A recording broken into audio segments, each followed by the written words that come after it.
Hello my dear friends, welcome back to the channel Entrance Investigation. This is Sambhav here, your mentor for mathematics for JEE Mains and JEE Advanced. So guys, in today's video we are again going to continue with the series of mathematics in minutes. So this is the part 3 of that video series, and in this video we are going to discuss a very simple concepts about orthocenter, incenter and circumcenter. This video is going to be very interesting, where you will be able to appreciate how these concepts came into existence, and of course we can also discuss about centroid. These are the four major things that students tend to forget. बच्चों को ये चीज़ें याद नहीं रहती हैं, वो ऐसा फील करते हैं कि हाँ इसमें कमी रह गई, इस एरिया में थोड़ा सा दिक्कत है। तो आज उस एरिया को हम थोड़ा सा क्लियर आउट कर देंगे और हम थोड़े से लॉजिकली चलेंगे. We will discuss these concepts in a very logical manner and will try to understand how हम इन चीज़ों को अपनी डेली, मतलब जब हम क्वेश्चन सॉल्व करते हैं तो उस थिंकिंग थॉट प्रोसेस कैसे डेवलप करें, क्योंकि कई लोगों को ये चीज़ें याद करने में बहुत दिक्कत होती है. इनफैक्ट मुझे भी बहुत दिक्कत होती थी, पर अब इसमें कोई दिक्कत नहीं होने वाली है आप लोगों को. आप लोग बस बने रहिएगा इस वीडियो के साथ, और इस वीडियो के एंड तक आपको हर कॉन्सेप्ट में आपको लॉजिक दिखेगा और आपको बहुत मज़ा आने वाला है. आपको पूरे टेक्निक बताई जाएगी, टैक्टिक बताया जाएगा कि कैसे इस चीज़ को आप याद कर सकते हैं. तो चलिए सबसे पहले मैं सरकम सेंटर की बात कर लेता हूँ, क्योंकि उसको समझना सबसे आसान है मेरे लिए. मेरे अकॉर्डिंग वो सबसे आसान है समझना. तो चलिए सरकम सेंटर को समझने की कोशिश करते हैं. एक second, just a minute please. Yes, तो हम सरकम सेंटर को समझने की कोशिश करते हैं. तो चलिए सरकम सेंटर कैसे बनेगा. सबसे पहले हम लेट्स से एक सर्कल बनाते हैं. ओके, तो हमें पता है कि कोई सर्कल का कोई सेंटर होगा. ओके, तो कहीं ना कहीं हमें किसी सर्कल का सेंटर होगा ये भी. तो मैं लेट्स से कोई ट्राइंगल एज्यूम करता हूँ. ठीक है, let's say this is my triangle A B and C. अब मैं क्या करता हूँ, मैं एक सर्कल ड्रॉ करता हूँ that is containing sorry in which the triangle is contained. मतलब हम आउटर रीजन में एक सर्कल बनाते हैं. तो इस सर्कल को हम बोलते हैं सरकम सर्कल. ओके, ये हमारा मेजर आइडिया होता है, आइडियोलॉजी होती है. और अगर कोई सर्कल है, जैसा कि मैंने कहा कि सर्कल है तो इसका कोई ना कोई सेंटर होगा, तो ऑफ कोर्स इसका भी एक सेंटर होने वाला है. एंड इसका लेट्स से यहाँ सेंटर है, and I will call it O. Okay, तो ये मेरे पास एक आइडियोलॉजी है. Now what I wish to do, मैं क्या एज्यूम कर सकता हूँ. तो लेट्स से मैं क्या करता हूँ, अब यहाँ पर आप ये समझिए कि ये जो मेरी ए बी है, जो मेरा बी सी है, और जो मेरा ए सी, जो मेरी साइड्स हैं, sides of triangle, I will call them as sides of triangle. तो ये जो साइड्स ऑफ ट्राइंगल हैं, ये मेरे लिए क्या है, कॉर्ड्स हैं उस सर्कल की, chords of circumcircle. Right, तो इसका मतलब ये कॉर्ड्स हैं. तो अब हम क्या करते हैं कि लेट्स से मैं सेंटर से इस पे परपेंडिकुलर्स ड्रॉ करता हूं. तो आपने बेसिक 9th क्लास में क्या पढ़ा होगा कि perpendiculars from the centre of circle to any chord bisect the chord, bisect the chord. तो perpendiculars from the centre of the circle bisect the chords. Right, तो इसका मतलब मेरे पास ये जो दो लेंथ्स होंगी, लेट्स से ये डी है, तो ये दोनों इक्वल होंगी. मोर ओवर यहाँ पर मेरे पास एक परपेंडिकुलर आ गया. ओके, मतलब बेसिकली अगर मैं, ये तो मेरी डायरेक्ट सेंस है. Now what I can do as I can take it in an indirect sense as well. तो लेट्स से मेरे पास कोई ट्राइंगल है. ओके, और मैं यहाँ पर इस वाली साइड का परपेंडिकुलर बाइसेक्टर बनाता हूँ. ओके, तो ये मेरी साइड लेंस इक्वल हो जाएंगी. सिमिलरली मैं इस साइड के लिए बनाता हूँ, एंड मैं इसी साइड के लिए अगेन बना देता हूँ। तो ये थोड़ी सी मतलब अच्छी नहीं बनी है, I agree with that, but please cooperate with me. आप लोगों को ये चीज़ें समझ आना ज़्यादा इंपॉर्टेंट है रादर देन माई फिगर। ओके, तो यहाँ पर हमारे पास ए बी सी ये साइड्स हैं, और ये लेट्स से यहाँ पर हमारा सर्कल कुछ इस तरीके से बनेगा। फाइन। तो यहाँ पर अब हमने क्या इंट्यूशन है हमारा कि ये साइड लाइंस इक्वल हैं, तो मतलब ये जो लाइंस थी, जैसा कि मैंने कहा कि ये ड्रॉ की हैं, तो ये हमारे पास परपेंडिकुलर बाइसेक्टर्स हैं। और अब हम लॉजिकली थोड़ा सा सोचें तो ये दोनों फिगर्स तो नियर, ये दोनों फिगर्स तो सेम ही होगी ना, ये दोनों फिगर्स सेम होगी, विच मीन्स दैट अगर मैं परपेंडिकुलर बाइसेक्टर्स बनाऊं हर एक साइड के, तो perpendicular bisectors of each side, अगर मैं हर साइड का परपेंडिकुलर बाइसेक्टर बनाऊंगा तो मेरे पास क्या आएगा, जब मैं इनका इंटरसेक्शन कंसीडर करूंगा तो मुझे मिलेगा सरकम सेंटर पॉइंट ओ, यानी कि circumcentre, that is denoted by point O, right. तो आपको समझ आ गया होगा कि सरकम सेंटर का कॉन्सेप्ट क्या है, कहां से आया, ये कहां से ओरिजिनेट हुआ, और इसको हम क्यों कहते हैं कि this is the intersection of perpendicular bisectors. Okay, तो यहाँ पर हमने सरकम सेंटर डिस्कस कर लिया है। नेक्स्ट हम डिस्कस कर लेते हैं ऑर्थो सेंटर, क्योंकि मतलब थोड़ा बहुत सिमिलर टर्म्स हैं बट कंफ्यूजिंग हो सकता है। तो ऑर्थो सेंटर को डिस्कस करते हैं।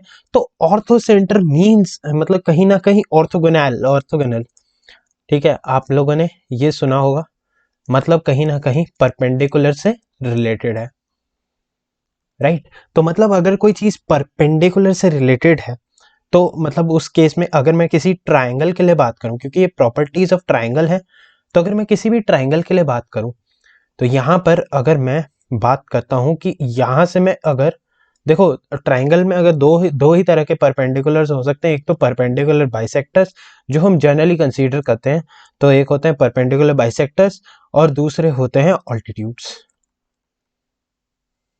Okay fine. तो यहाँ पर हमारे पास ऑल्टीट्यूड्स के बारे में बात हो रही है और यहाँ पर परपेंडिकुलर बाइसेक्टर्स के बारे में बात हो रही है। तो इसका मतलब परपेंडिकुलर बाइसेक्टर्स की डिस्कशन तो हम ऊपर कर चुके हैं, तो मतलब परपेंडिकुलर बाइसेक्टर एक तरह से नहीं होने वाला है। तो हम ऑल्टीट्यूड्स के इस तरीके से याद रख सकते हैं कि सिंस परपेंडिकुलर बाइसेक्टर्स का लॉजिक तो हमें पता है कि वो सर्कम सेंटर में आएगा, तो कहीं ना कहीं ऑर्थो सेंटर से मुझे ऑल्टीट्यूड्स का आइडिया लगेगा। यानी कि अगर मैं यहाँ से ऑल्टीट्यूड्स को ड्रॉ करूँ ट्राइंगल पे, तो यहाँ पर जो इंटरसेक्टिंग पॉइंट होगा this is known as orthocentre, this is also denoted by H.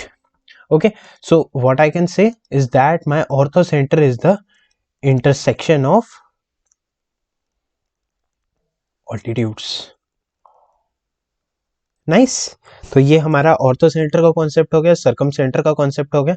अब हम नेक्स्ट बात कर सकते हैं इन सेंटर पे। तो देखिए, इन वर्ड में ही बहुत कुछ छुपा हुआ है, इन सेंटर, ठीक है। इन सेंटर क्यों कहा गया होगा इसे, देखिए हमने कोई ट्रायंगल बनाई, let's say we have a triangle, और मैंने उसके अंदर कोई सर्कल इंस्क्राइब कर दिया है, तो this is known as inscribing, ठीक है। मतलब हम अंदर बना रहे हैं तो we can call it to inscribe, sorry for this, ठीक है। तो यहां पर हमने कोई सर्कल इंस्क्राइब कर लिया, so this is my circle. तो अब हम क्या करेंगे, यहां पर अब देखिए, यहां पर जहां पर पॉइंट ऑफ इंटरसेक्शंस हैं, अगर हम उनको इस, देखिए वैसे तो सेंटर है नाम, मतलब इन ये वाला जो सर्कल है ये हमारा इन सर्कल है, और अगर हम इसी पे सेंटर, यहाँ से सेंटर से लाइंस जोड़ दें, ये परपेंडिकुलर होंगे ऑफ कोर्स, क्योंकि tangent is perpendicular to radius, तो वो कॉन्सेप्ट भी लग गया। तो यहाँ पर हमारे पास जो पॉइंट आया that is the centre of this circle, this is centre of incircle and hence it is known as incentre. Nice. तो ये हमारे पास हो गया। तो बेसिकली यहाँ पर अगर हमने कोई अंदर सर्कल बनाया तो उससे एक परपेंडिकुलर, जब हम मतलब ट्राइंगल के अंदर कोई सर्कल बना रहे हैं तो उस सर्कल के सेंटर को हम इन सेंटर कह सकते हैं। तो दिस इज इन, जिसका मतलब अंदर से सर्कल के, और सेंटर मतलब उस सर्कल के सेंटर की बात हो रही है। सो ऑफ कोर्स ये भी आपको समझ आ गया होगा। आई होप आपको ये चीज़ क्लियर हो गई होगी। तो हम अगले पॉइंट पे मूव करते हैं। तो let us now move to the next point. तो हमारा इन सर्कल हो गया है क्लियर। तो यहाँ पर हमारे पास इन सेंटर का कॉन्सेप्ट हो गया है क्लियर। और अब हम अगले कॉन्सेप्ट पे मूव कर सकते हैं। And so our next concept is about the centroid. Okay, तो सेंट्रॉइड के ऊपर हम बात करने वाले हैं गाइस। तो सेंट्रॉइड मतलब सेंटर सेंटर सेंटर, मतलब ये बेसिकली किसी डायरेक्ट सर्कल के सेंटर से रिलेटेड शायद नहीं है। पर हम क्या करेंगे, हम ये जानते हैं कि सेंट्रॉइड है मतलब कहीं ना कहीं ये मिडल मोस्ट जैसे में आएगा। तो इसका कहीं ना कहीं मिडल्स से रिलेशन है। और मिडल्स से रिलेशन होने का मतलब है कि अगर मैं एक कोऑर्डिनेट सिस्टम के हिसाब से अज्यूम करूं, क्योंकि ये आपको जनरली कोऑर्डिनेट सिस्टम के हिसाब से याद रहता है, तो लेट्स से मैं कोऑर्डिनेट सिस्टम के हिसाब से इसको हमारे जो पॉइंट्स हैं हमारे ट्राइंगल के वर्टिसेस हैं ABC, उनको मैं कोऑर्डिनेट्स के फ्रेम में बता देता हूँ। तो देखिए, अब आप ध्यान से देख सकते हैं कि यहाँ पर हम इसका मिड पॉइंट ले लें तो यहाँ पर आ जाएगा x1 plus x2/2, y1 plus y2/2। Okay, और यहाँ पर हमारे पास x3 y3। तो यहाँ पर ओके, अब यहाँ पर हमारे पास एक प्रॉपर्टी होती है कि यहाँ पर 2:1 का रेशो फॉलो होता है।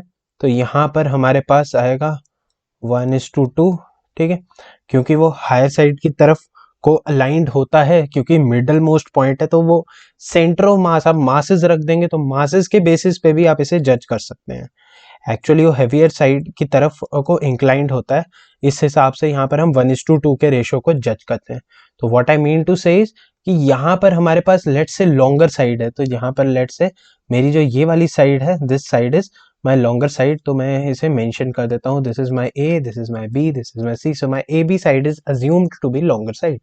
तो इसका मतलब अगर हम मास डेंसिटी के हिसाब से भी बात करें तो ये वाली साइड हमारी भारी है, तो इस तरफ को सेंटर ऑफ मास अलाइंड होता है। तो बेसिकली ये उस लॉजिक से चलता है।